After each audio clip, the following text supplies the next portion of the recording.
Ladles and jelly spoons, welcome back to Badgerworks. Today, these. These are some Airfix starter kits. We're only going to build one of these, so let's get on with it. So yes, these are Airfix starter kits, and the reason I've got three of them here, I'm not going to build all three of them, I just wanted to talk about them briefly.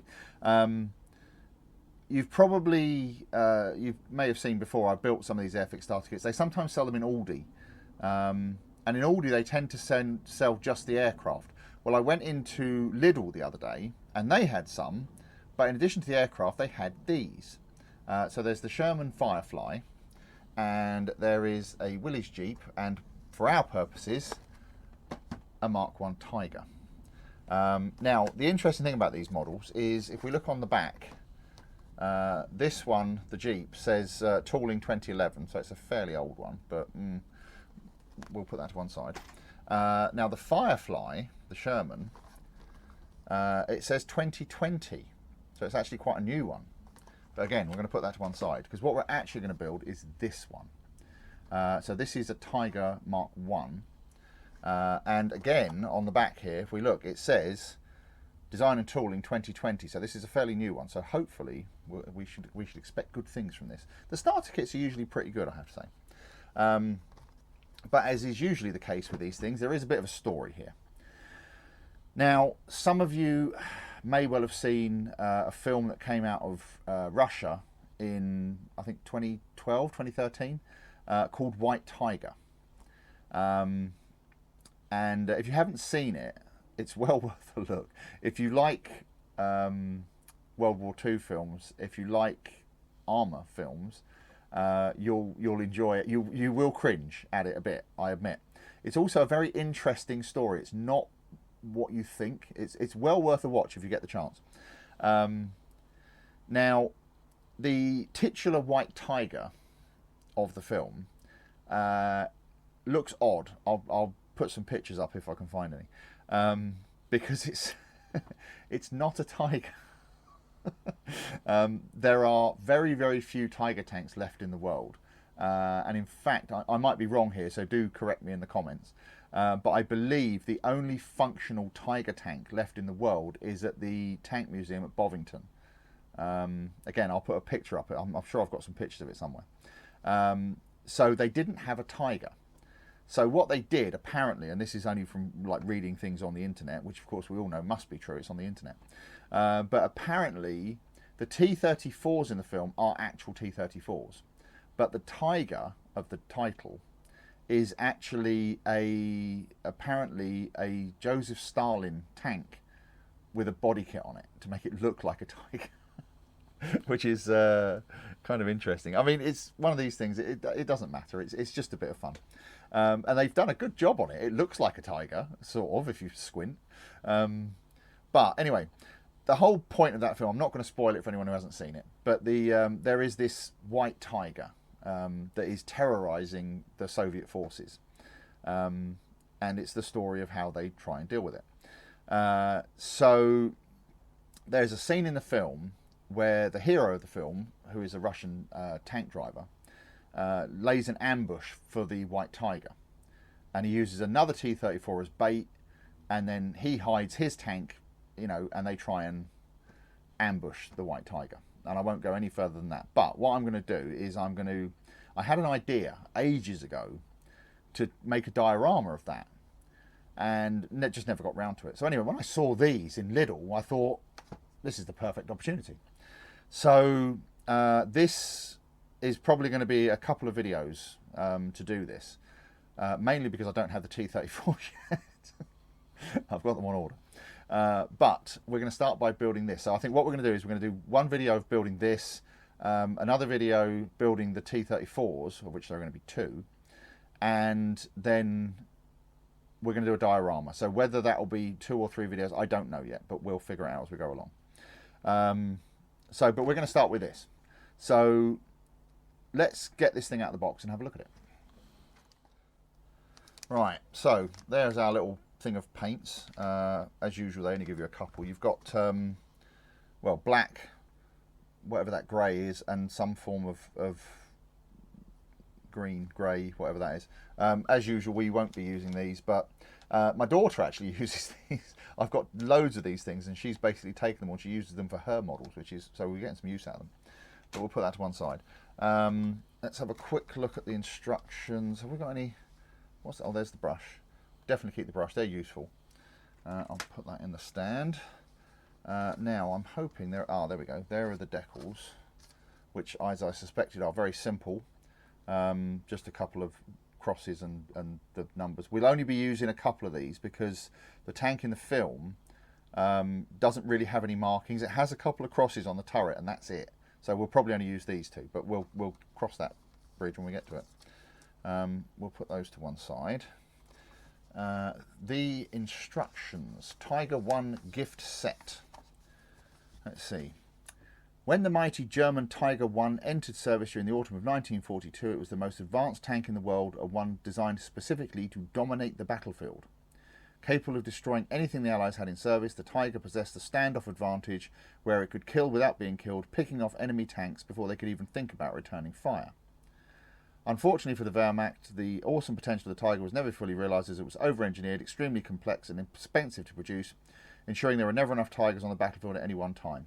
Between 1942 and 1944, only 1,347 Tigers were manufactured, and while it was undoubtedly one of the finest tanks ever produced, it could not hold back the ever-increasing numbers of Allied tanks. Highlighting this numerical disparity, American factories were able to produce only over 49,000 Sherman tanks during World War II. So the Tigers would basically have had to have taken down the Shermans at a rate of sort of what, 40 to 1 just to stay even. Anyway, but there we go. So let's see. A maximum speed 25 miles an hour, range 121 miles, crew 5, blah blah blah. Armaments, the infamous 88 and 2 machine guns. Interestingly, the machine guns, just as an aside, another aside, there was an interesting video on Forgotten Weapons, if you ever watch it, about why the Germans never developed a 50 caliber machine gun. It's well worth a watch. If I remember, I'll put a link to it. But it's a really interesting story, because it never occurred to me until I actually watched the video. It's like, yeah, they never had a 50 cal, but this explains kind of why. Anyway, let's have a look at these instructions. I'm not anticipating there's going to be a great deal going on here. Oh, their colour, very fancy. So yeah, these are kind of fairly standard fare.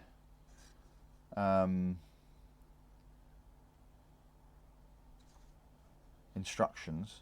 See, this is nice. The thing they've done here is actually gives you all the part numbers on the various different frames. Oh, the wheels are all part of.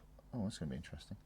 Anyway, so yeah, but yeah, fairly basic stuff. Yeah, okay, that's fine. Put those to one side and let us open the box, the bag rather. Oh, I think this knife blade has had it. I put that on the other day. Oh, right, here we go. Ooh. So there's not many bits for this, apparently. Now that's interesting. The the tracks are actually part of the wheels and tracks are all one thing. That's, yeah, interesting. Okay.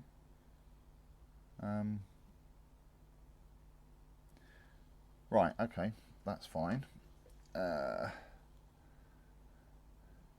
I have to say, on first glance, I could well believe their claim about the tooling dates, because this looks very, very clean. I can't see any flashing on this at all yet.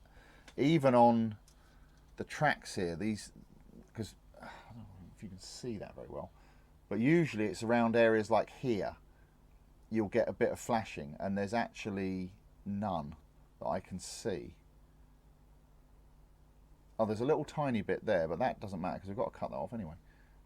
Yeah, this is very clean. Interesting. Not much in the way of detail, like surface detail, but again, that's kind of to be expected at this scale.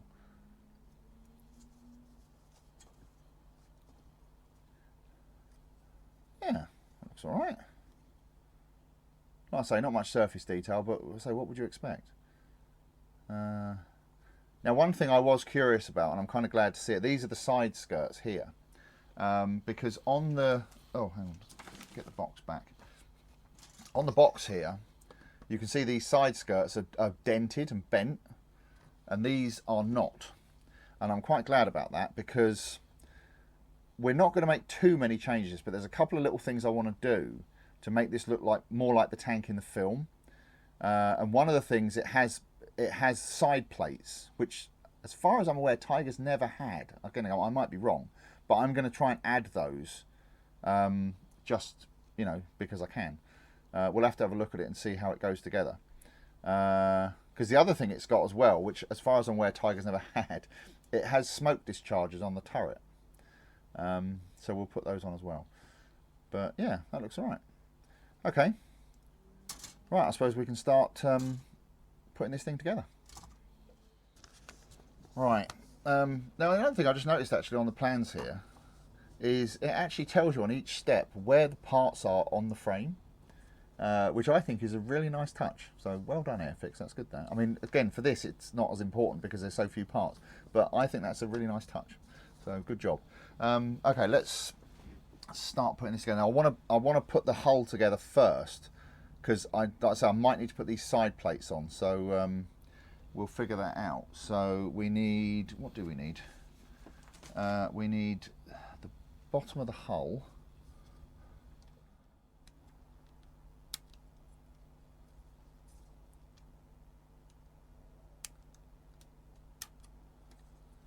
Oh, there's another one there.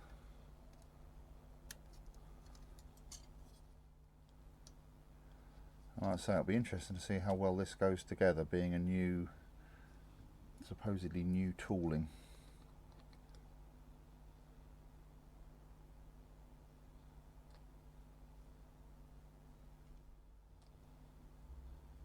There we go. One of the joys of using weld bond adhesives is when you get little bits like that, you can just kind of melt it together.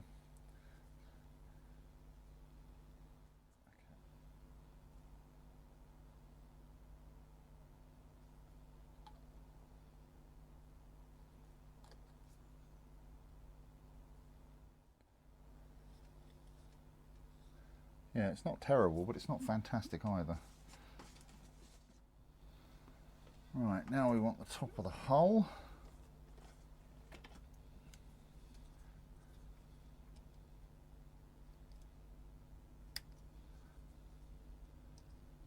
So I think this should go together fairly quickly. I think most of what we're going to be doing is painting it and weathering it, and, well, adding some modifications to make it look more white tigery.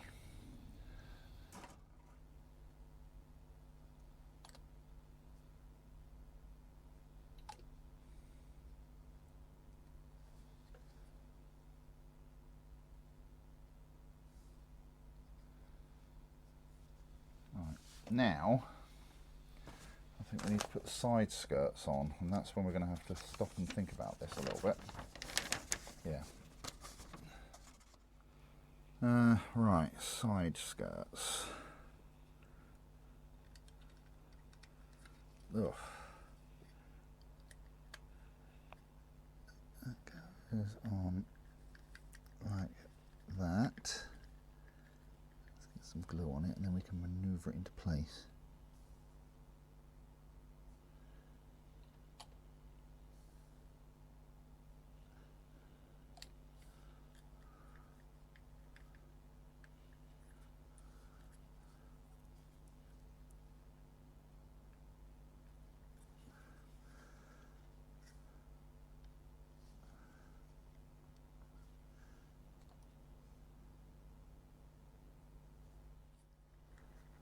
It all seems slightly warped, but yeah, we'll have to just say you've got to kind of finagle it into place while the glue's still wet, which is a bit of a nuisance, but it's not the end of the world. I'll say that's one of the nice things about using these solvent adhesives is they they allow you to kind of melt things together. Okay, so let's give this a few minutes to dry, and then we've got to try and figure out how to put the this side plate on.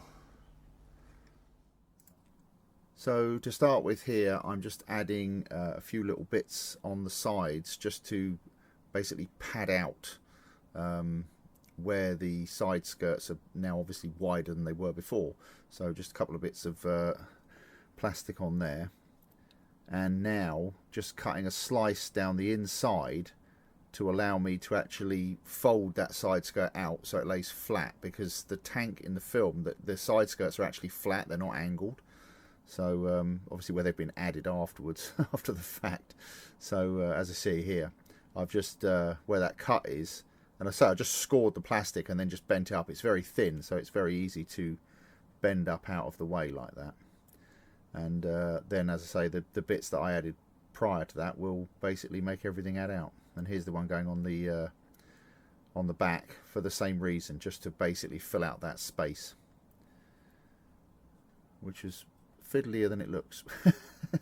But this stuff that I'm using here is all just what's the name of it? Evergreen. It's various bits that I've bought over the years, and they come in very handy for things like this. So as you can see there, it's all just, now it makes it all the same length. After a bit of strategic shaving on the front to angle the front of it slightly, I'm now adding the front valance, would it be? I'm not sure. But it's basically a bit that's on the tank in the film, as you can see here, which obviously the original Tiger didn't have. So we've just added a bit there, and then added those little veins that go on the front of it, which I'm assuming are there to stiffen it up a bit. Stop laughing at the back. And once those are all on, we can move on and add the rest of it. It's a case of just adding these bits. They actually stick very well, and you can see I've cut all the pieces slightly oversized so that I can trim them to shape afterwards. And another piece of the styrene sheet here, it's 0.25mm that I just marked with a pencil and cut to the rough shape. And again, once it's stuck on, I can come back in with a pair of scissors and a knife and just trim up the edges and make it all look like it's supposed to be there. So last little drop of glue just to hold it all in place, and then once it's dry you can like trim it all to size. So it was actually fairly straightforward. I thought it was going to be a lot more difficult than it was, but it actually all worked out very, very well. So yeah, you'll see it in the next clip of what it all looks like when it's all done.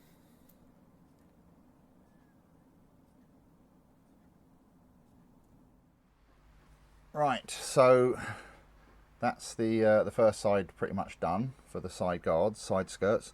So you can see basically what I've done, just to recap, is I cut a little slice just through the edge here and folded this up so it was flat, and then added a few extra bits in here just to pad it out a bit, and another one at the back here. And then added the front valance and valance and the side skirt. Now it still needs a bit more sanding, a little bit of filling and things, but that's not too bad. I think that's looking pretty good. Now the astute among you are probably thinking, well, how are you going to get the track back on because it won't fit? But I did think of that. So what I'm going to do is I'm going to cut off all of these pins here, and then where these ones go, I'm going to use the Dremel and I'm going to cut a slot here and here. Hang on, so you can actually see what I'm talking about. And cut a slot here and here, like that, so that you'll be able to basically put the track in and slide it in. That's the plan. So let's give that a try and make sure that actually works, although it's a bit late if it doesn't. It's fine, everything's fine. Right, where's me thing? There it is. Oh, it's even got the right bit in it, that's handy. Glasses would help, so I can see what I'm doing, and so I don't get bits in my eyes. So, like I said, what we're going to do is, so you've got that little bit there, and that engages in with this here. So what we're going to do is cut a slot so that it will do that without having to go in from the end.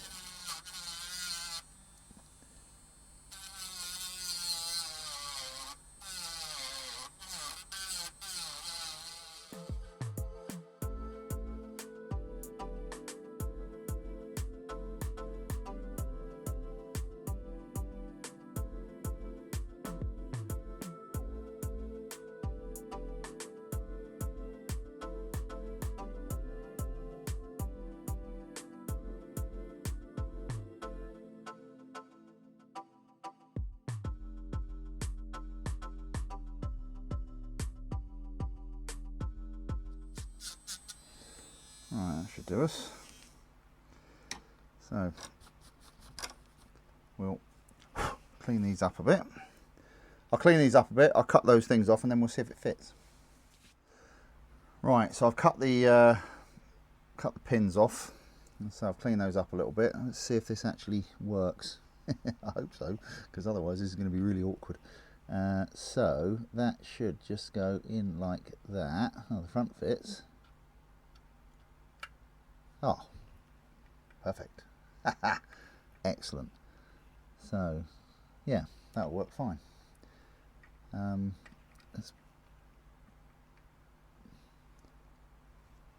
you go, looks alright, doesn't it? It's slightly off kilter at the moment because it needs to come up a little bit at the back. It needs to sit back like that. But that looks alright, doesn't it? So what we'll do is we'll do the other side. Clean it all up a bit, and then I think we can move on from there. This is all going swimmingly so far. Right, while I'm waiting for various bits on that other side to dry, we're going to make a start on the turret, because that needs to have some modification as well. There's various bits that have been added to the turret which you would not find on a real Tiger, but you know, it is what it is. I have to say, actually, you know, all joking aside, I think they've done an absolutely fantastic job in this film of making this Tiger. You know, considering they didn't have a real Tiger, there are no real Tigers available apart from the one at Bovington. I think they've done an absolutely fantastic job. And I know I've been kind of taking the mick a little bit, but at the same time, I am deeply impressed with what they've done. So, you know, take my poking fun at them in good humour, because that's what it's intended for. Right, what else we need that bit? Yeah, as I say, I think they've done a great job on it. So it's not entirely accurate, but for most people, you know, you'd look at that and you would think, you know, if they say it's a Tiger tank, you'd be like, okay, if you say so.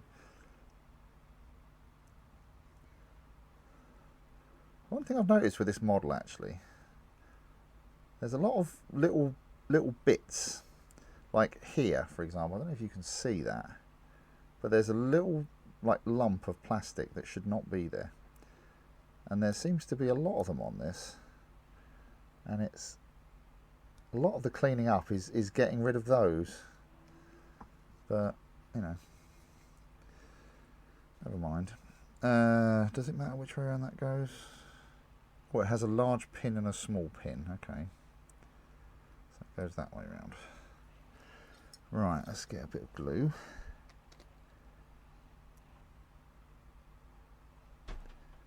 Oh, did you hear that thump?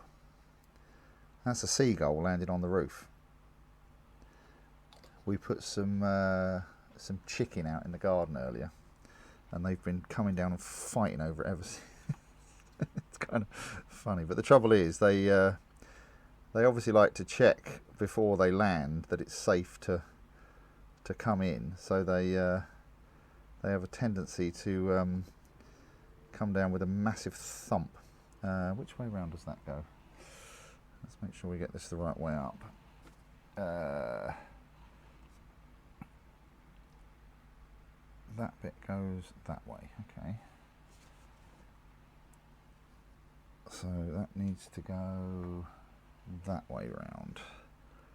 That goes in there. Actually, before I do that, I'm going to clean up the ends of these, because it'll be a lot easier to do that now than it will once it's installed.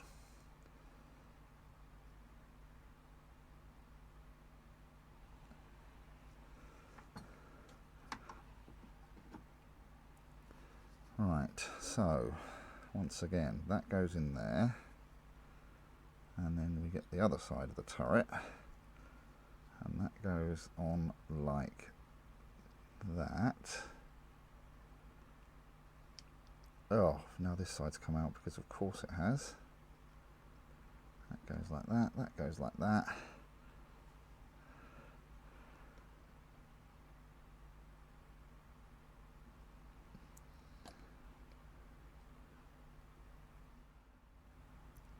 Right, that actually went together a lot easier than I thought it was going to. Have I done that the right way around? Oh, put the gun in upside down after all that. Never mind, let's just pop it out, flip it over, and pop it back in again. There we go. It's fine. Yeah, that's right. It does actually have a bit of movement in it, that's good. Right. Then we pop the top on, like that.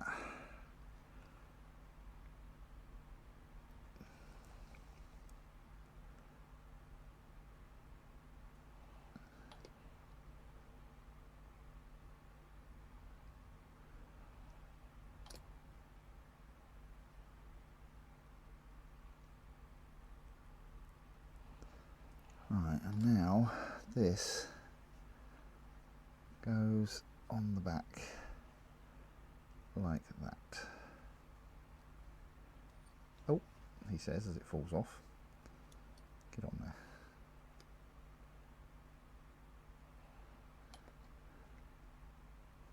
Now, one thing, there is one difference with the film tank and this one. The ammo stowage at the back, on the back of the turret, appears to be significantly larger on the film tank, but I'm not going to worry about that. I think we're getting the idea of what this thing should be. So right, and now we need to put this escape hatch on the side like that. Get in there.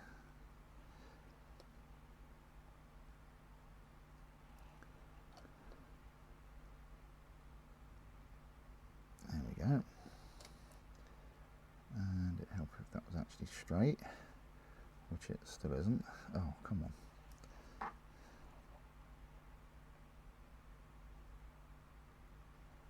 That's it. Right, we'll let that dry for a minute, and then we'll start adding a few other bits to this. Alright, we might as well put this other track together as well while we're at it. So this is what I was saying here. It's like you can see it more on this. If you look here, so here, here, here, here, all the way around, there's these little divots of plastic that shouldn't be there.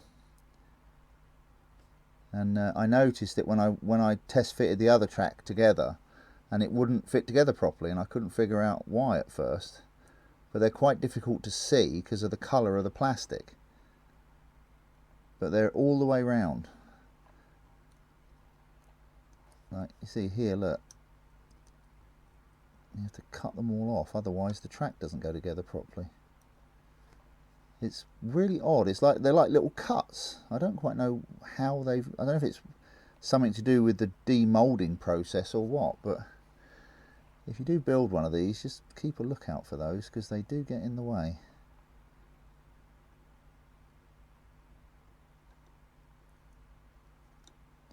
Right, I think that's all off of there. See, this side doesn't really have any. There's a couple. There's a couple down here, look. These are quite nasty ones, actually. The nice thing is though, because of the shape, the way this goes together, you can kind of cut out the inside of it, and it doesn't matter. As long as the outside edge is flush, it doesn't matter. So, alright, let's see how well that goes together. Which way around does this go? That way.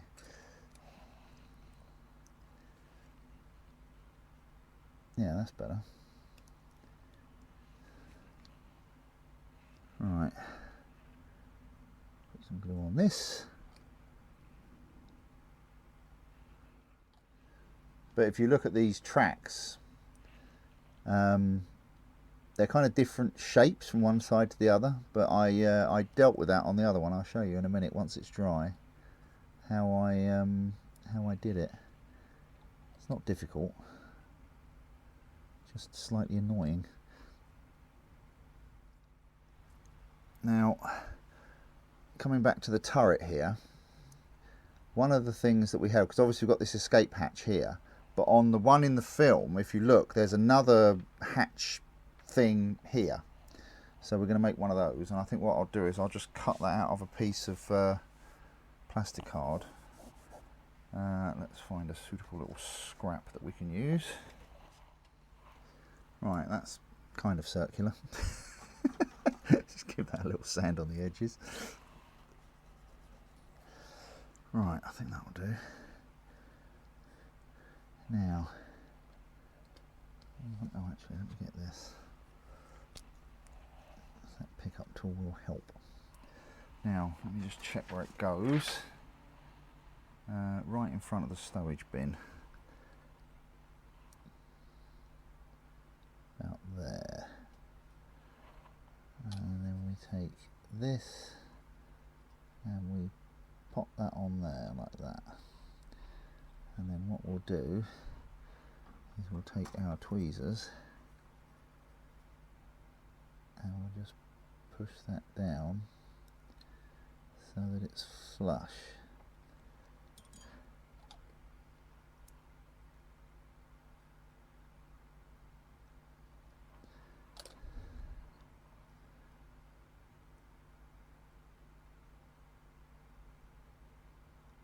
Like that.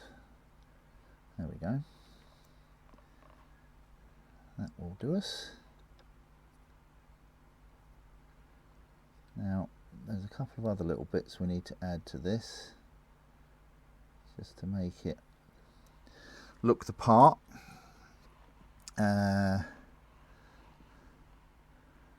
We need a little tiny bit to go in the middle, which I shall just cut off of here. This is why you never throw any of these scraps of plastic card away, you see. It's always worth keeping, even little tiny bits, because sometimes they come in handy. I have a little pot that I keep them in. Right, I think that will do us.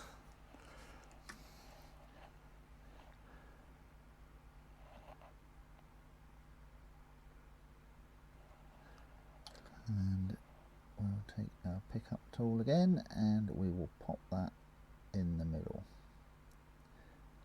I think the one on the actual tank in the film this is actually more of a cutout than a raised part, but it's just the shadow line I'm interested in. Like I said, we're not going for 100% accuracy because we'd be here for a week. You could do it, but at this scale it's not really worth it. Now I need, what do I need? I need to get rid of that. Right, because we need some rivets. Oh, this is going to be great. This is going to go everywhere. Okay, so, oh.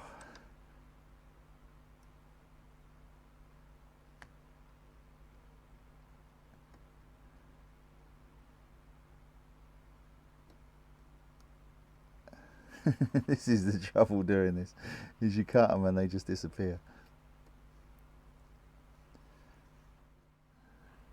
Because there, it's on the end of the knife there, you see it.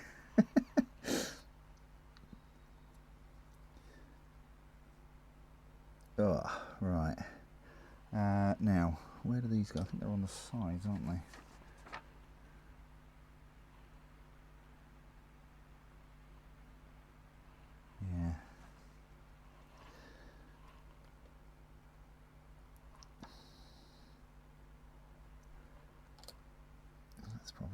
too much glue, but still.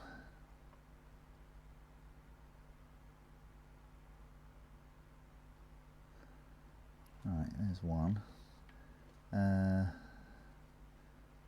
Now this is going to be the fun bit, is getting the other ones. There we go. Now we can get on there. That's it. There we go. Oh, it's come off again. Oh, you are kidding me. Stay there.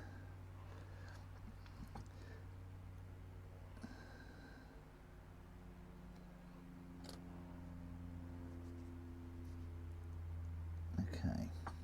Right, there we go. Now, there's a couple of other bits we need to add, but I'm going to make those off camera and then put them on and show you because they're even more fiddly than that.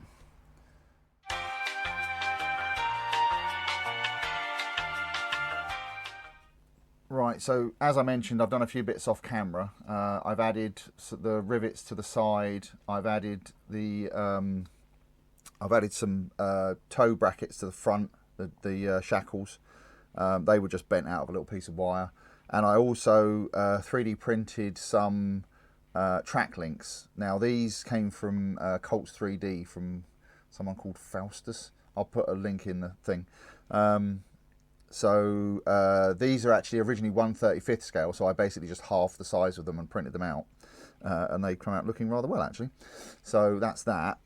On the turret, I have added the smoke dischargers, which I didn't realise that Tigers had, but apparently they do. Looking at the picture from the one from Bovington, they indeed have smoke dischargers, so who knew? I've also added the damage to the side of the turret. And again, I have added some track links to the side as per the one in the film. Now, the last thing I need to do with this turret is mount the gun. And that did lead to a bit of an issue. Because you'll see on the end of the gun here, there is a little bit sticking out here, which I assumed was supposed to, you know, meet up with something inside there, but it doesn't. And it doesn't matter which way around you put it. And looking down in there, which is not easy, it doesn't actually look like there's anything in there for that to go into, which is kind of odd, but I haven't been able to do it. So I think what I'm going to do is I'm just going to nip the end off and just glue it in. So that's probably the easiest way to solve that little problem. So I'll do that quickly, and I think we can start putting some primer and things on this thing. So I'm just going to nip the end off and just basically see how far in it fits, which I think probably about there. See, the thing is, the one in the film, it doesn't have this recoil. It doesn't have this secondary like recoil buffer bit, whatever this is. But a real Tiger does. So I'm kind of in two minds here how to proceed with this, because I think I might just leave it like that. So does that look straight to you? Yeah, I think that'll do. So we'll put a drop of glue on this and we'll let it dry for a bit, and then we'll put some primer on it. But one thing I'm going to do first, I did mention earlier, the tracks. Now, here's the thing with these tracks. I have actually cleaned these ones up, and they don't look too bad. But if you look at these ones, they're not particularly, they're quite rough. And the easiest way I found to do it was I just took a piece of emery boards, just wanted these are from the pound shop, they're just nail file things, and just give it a clean up that way. I won't do the whole thing because you don't want to sit and watch me sanding something. I'm sure you don't. If you do, then we'll set up an OnlyFans or something. But more importantly, it's getting in between the links. And the nice thing is this particular thing, which is purely by accident, happens to fit very nicely in between, which means I can just clean up those, because you see it kind of bulges, which is weird, but this just, see, that just tidies it up. You don't need to do the whole thing. I mean, you can if you want, but you only need to do round the front where it's visible, and again at the back. The rest of it you can just leave. So I'll do that as well, and then we'll put some primer on this, all of it, and then we'll start painting it. Right, we finally start ready to get some paint on this thing. So I've given the whole thing a coat of grey primer, just to unify it all, and I think it's looking a lot better actually.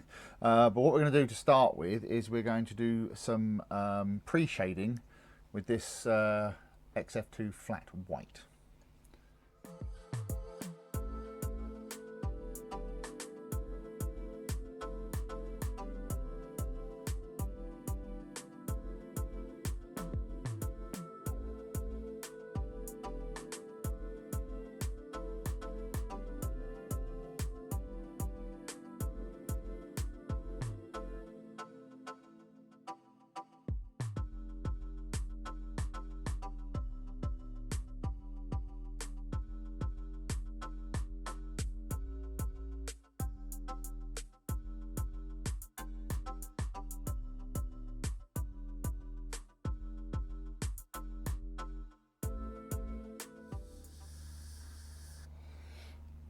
Like that, you see.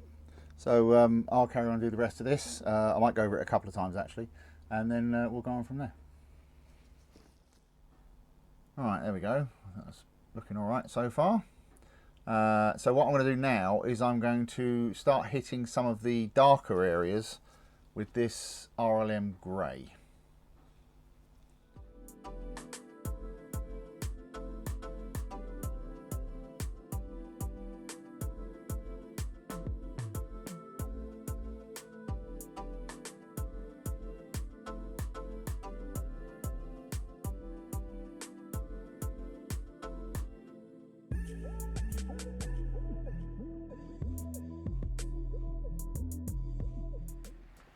Well, it's now decided to absolutely hammer it down with rain outside, so I apologise if you can hear the noise. So what I'm going to do now is I'm going to basically mist over it with this royal light grey, just to kind of unify everything.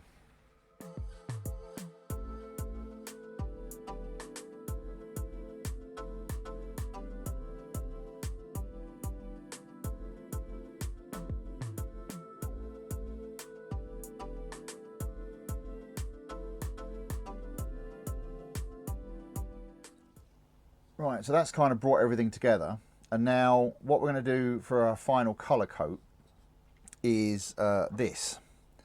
Now this is not XF2 flat white, well it is, but I don't know if you can actually see the top of that very well, but you'll see it's not white, it's more of an ivory, and this is a pot I mixed up a long time ago, and it was basically a full pot of XF2 with a few drops of, I think it was desert yellow. But just to basically make it kind of an off-white. So that's what we're going to use for this now. You can probably see it better in the cup there, but it's yeah, it's just off-white. It's more ivory. So because the thing is, if you look at the tank in the film, it is not actually white. Although they call it the white tiger, it's not actually white. And I think if I tried to do it white, it would look weird. So instead, we're going to use this. And this has been thinned quite heavily. So we're just going to do the same thing again. And just go over the whole thing. It might take a couple of coats. But this is more like a filter than an actual colour coat.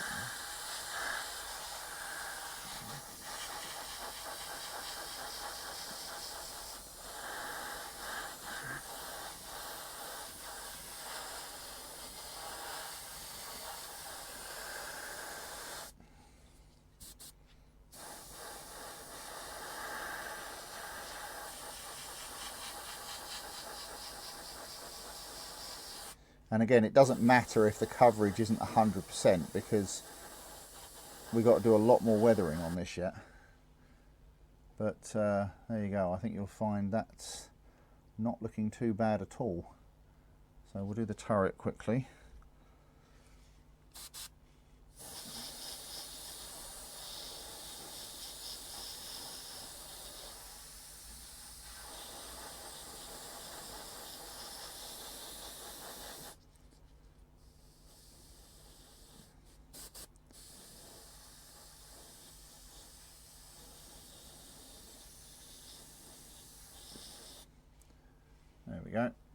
So we'll let that dry, and then we'll put some gloss varnish on it to seal it.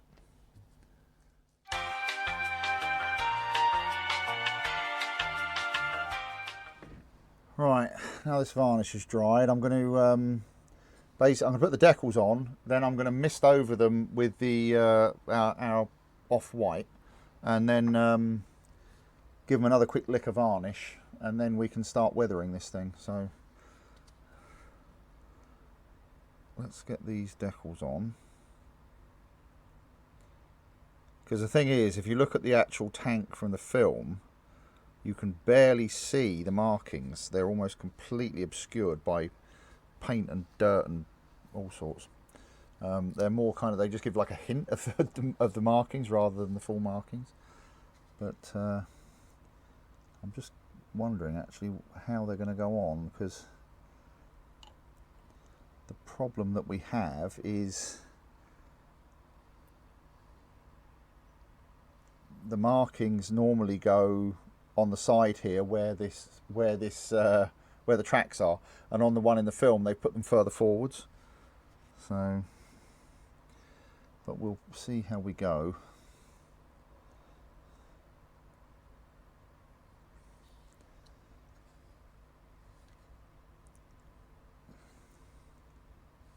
That'll do.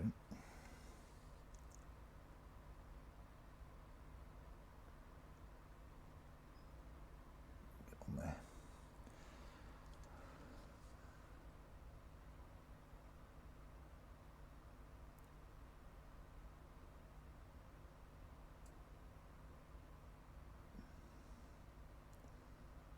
So I think I'll have to put them on something like that.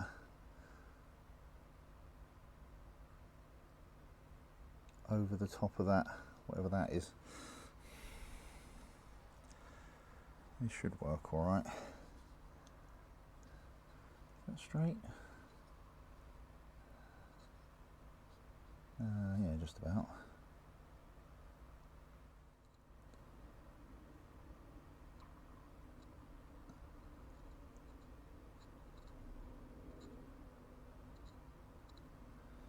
Alright, and this one definitely wants some abuse because it's right next to where that shell hit.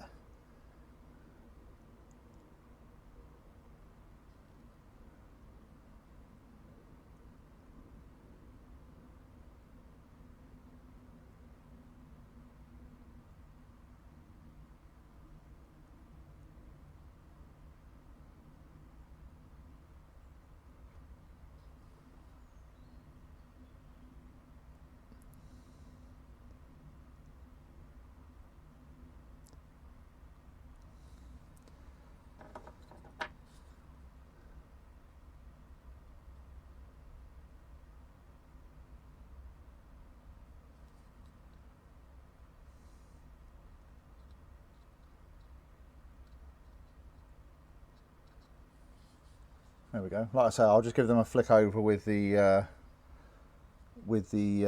off-white, and then varnish them again, and then we'll go on from there. Right, I'm going to do one last thing tonight before I leave this. I'm going to make an oil wash with this Crawford and Black oil paint. You've seen me use this before, as I've mentioned. It's the good thing about this stuff is it doesn't have a lot of oil in it. It's actually pretty awful as oil paint, but it's very good for washes and things. So we'll put a little bit of white spirit in it. Oh, this has got one of those child-proof caps on it, and it's almost possible to get off. There we go. Ah, oh, stupid thing. Anyway.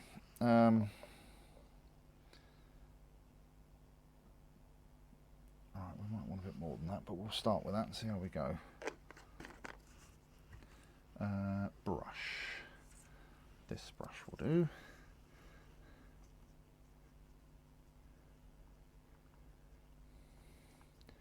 Because the thing is with this tank is although it's again described as a white tiger, it is absolutely filthy. And most of the dirt on it, or it seems to be black. So I'm going to do this in a couple of stages. So I'm going to start with the tracks, and you see I've mixed this fairly thick, and I'm going to use this to go over the tracks and the wheels. And this is mainly the start of the sort of weathering process for the tracks, and I want this fairly thick and grungy.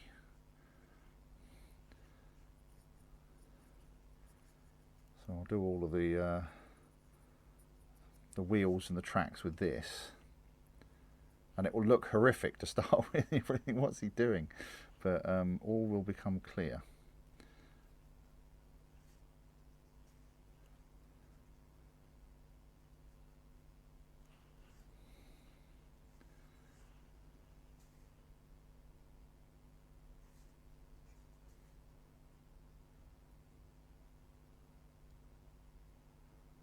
Because this is actually going to get more than one oil wash.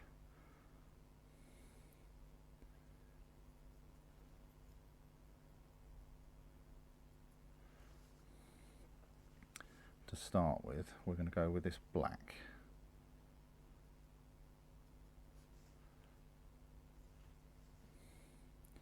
We don't need to do the whole thing because a lot of it is going to be hidden under the side skirts. So we only really need to worry about the two ends and the front.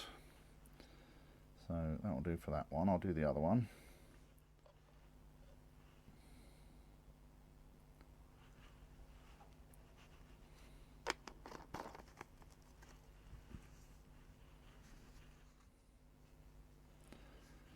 Right, and now we can do the rest of it.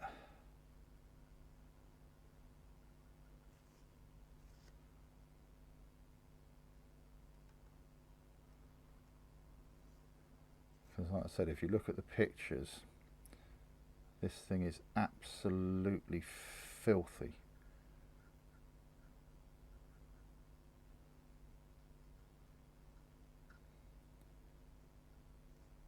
So we'll go over pretty much the whole thing with this wash,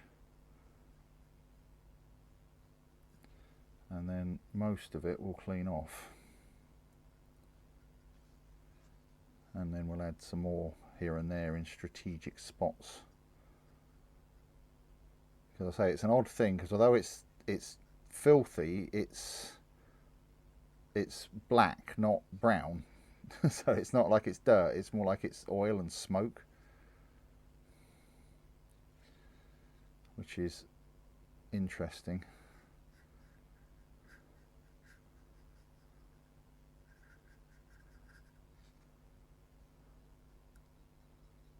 But we'll, like I say, we'll just give it a good go over with this, and then we'll leave this to set up a bit, and then we'll take most of it back off again. Right, I think that will do for that.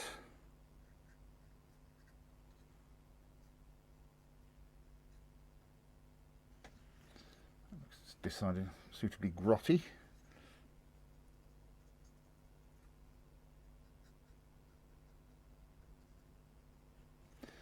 We'll do the turret as well.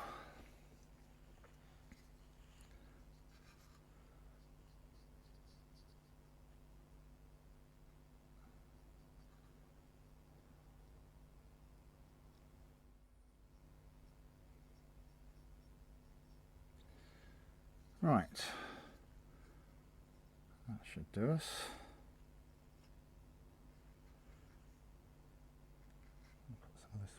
Thicker stuff actually on these tracks to darken them down a bit.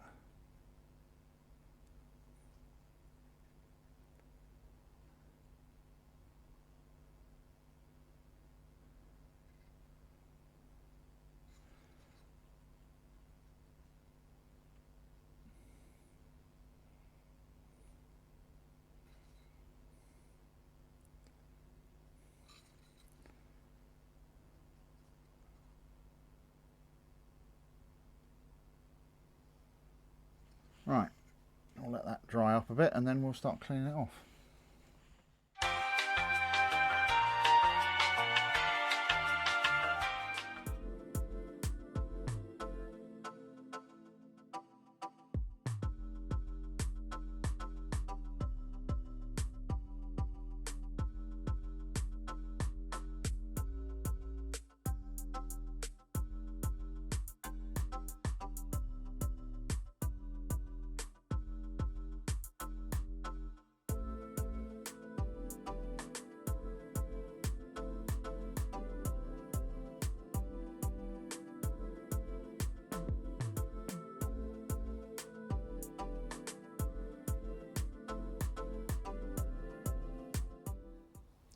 Right, well, I don't think that looks too bad for a first layer. So what I'm going to do now is I'm going to dry this off completely with a hairdryer, and then we are going to start adding a second layer, more of a dirt layer. So let me get this dried off and we'll go on from there. Right, so now that's had a chance to dry, we're going to do another oil layer, and I'm going to use this Crawford and Black. This is ochre. It says ochre yellow. It's yellow ochre, because the area that this diorama is going to be set is actually, it's more dusty than dirty. So what I want to do is kind of create a more sort of sandy effect, if you like. So I'm going to try something. I don't know if this is going to work or not, but we'll give it a go. So we're going to do a similar thing before. This is mainly going to be aimed at the tracks. But we're going to make a fairly thick wash to start with, and we're going to apply it to the tracks. And then I've got here some MIG pigment. This is Gulf War sand. The only reason I have this is because I bought it at a trade show years ago, and they were selling them off very, very cheaply. So I bought a few of these different ones, but they're actually pretty good. So let's mix this up. And again, we want it fairly thick to start with. Right, let's see how this works.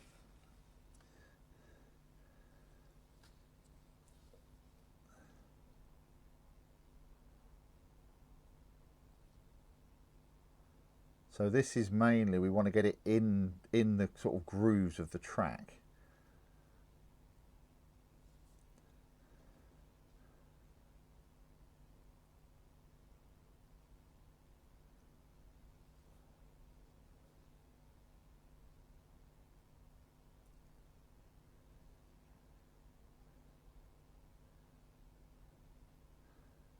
Don't necessarily want to fill them right up, you know, we want it to look fairly sort of rough and ready, because, you know,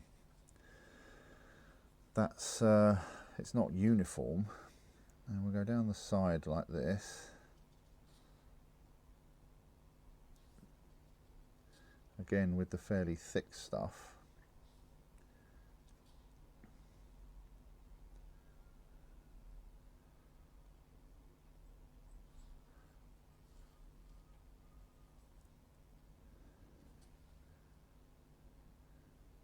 Back of the track as well.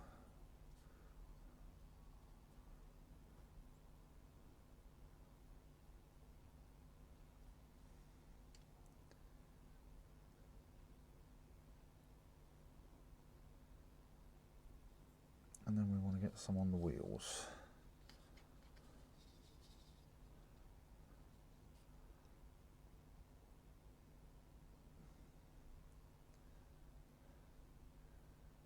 You can't really, like I say, you can't see a lot of these wheels anyway, so it's not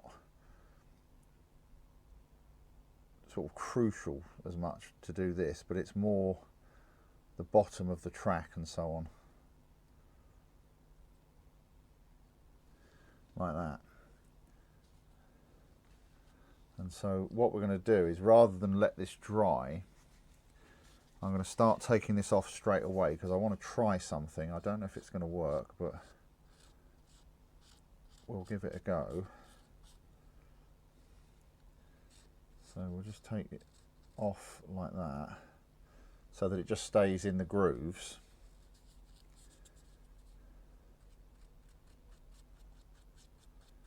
And we want to leave quite a lot of this on the wheels to make them look nice and dusty. Now this is going to be the fun bit. Let's pop this down for a second. Right, this is one of those brushes they used to give you with the Airfix starter kits. But I like these brushes, they're quite handy. They're useless as paint brushes, but they're good for stuff like this. So what I want to do is get some of this and add it onto the tracks here.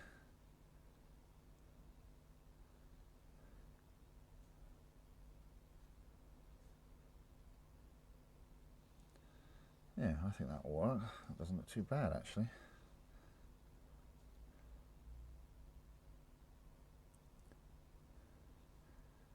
That looks quite dirty. Yeah. I quite like that. Alright, let's do some more of this. Alright, and what we also want to do is get some in actually on the wheels and that.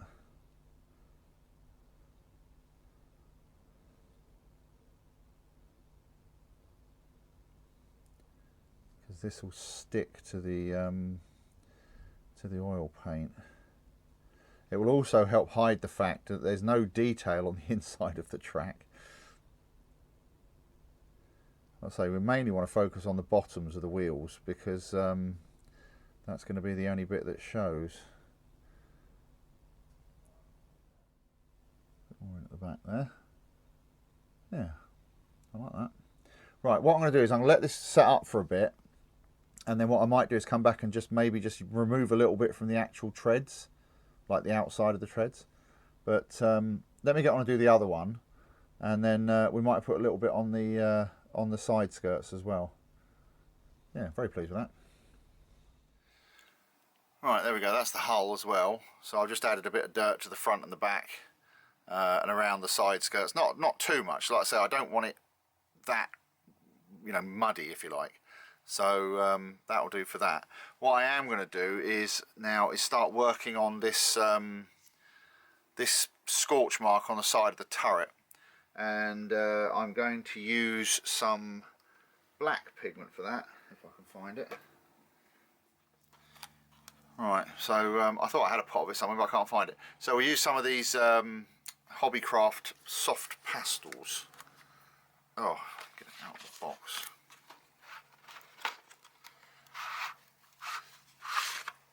And this is how I make most of my pigments, to be honest. So we'll just take the black one out here and take the knife, and all we need to do is just scrape it like that. And when you just want a little bit like this is the easiest way to do it. If you want to fill up a pot of it, then there are other ways, more efficient ways to remove it, but this will do for what we're doing. Now, this is the black left over from yesterday, and it's still a little bit wet, so what I want to do is just get some on here. Don't need a huge amount, just a bit. It's just really to give the pigment something to stick to.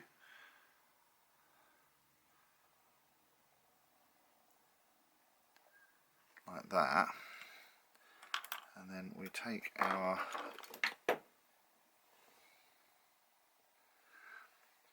brush and we take our black pigment and just add that on there.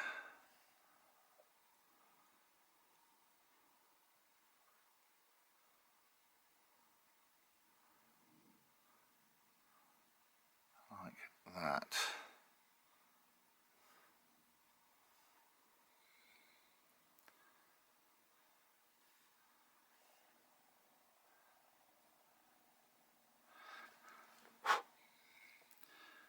Blow off the excess, and you see we've got a nice black scorch mark on the side there.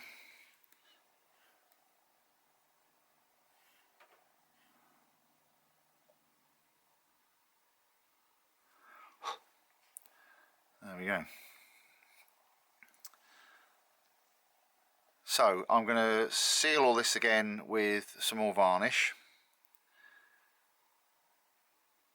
and I think we're not far from being done here. Right, now we've given this all a bit of time to dry, we can start thinking about putting these tracks on. So that should be good for a laugh.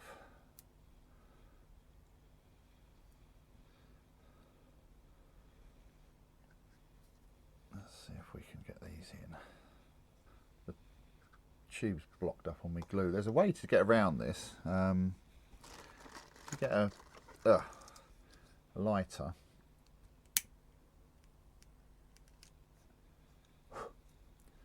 And it just melts the glue out of the tube. Right, so we want to put some glue on here.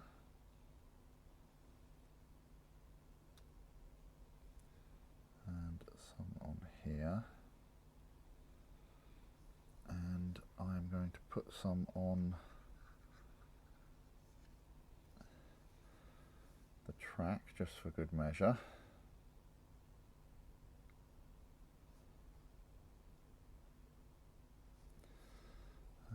See how this works.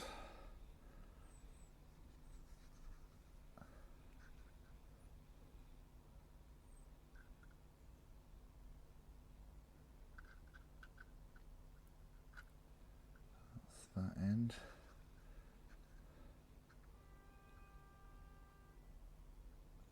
Oh, the horn works.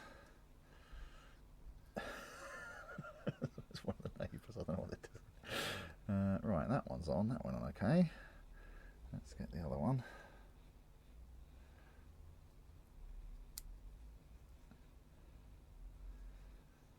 I'll do the same thing again.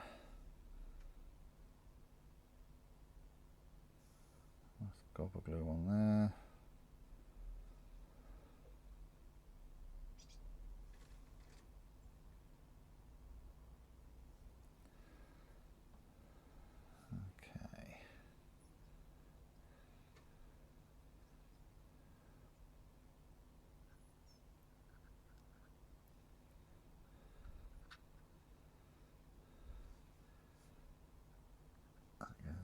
That.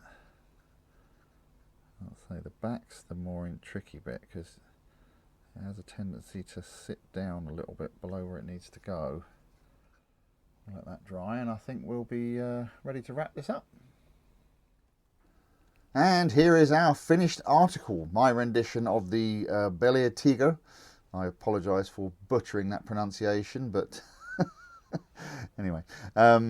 Yes, I quite enjoyed this little project. It's been quite fun taking a real tiger and turning it into a fake tiger that's trying to look like a real tiger, if that makes sense.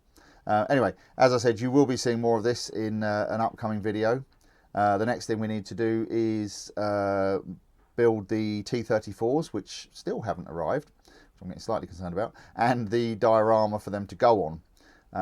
But until then, I'd like to take a moment to thank my top tier patrons, Howard, Amy, and the spectacularly named Anonymous Tosh. And if you want to come and join us on Patreon, you're more than welcome. And of course, you're always welcome to come and join us in the staff canteen on Facebook. But yeah, you'll be seeing more of this little beast as the time goes on. And I look forward to seeing you in the next video. Thanks very much for watching. Cheers. Bye.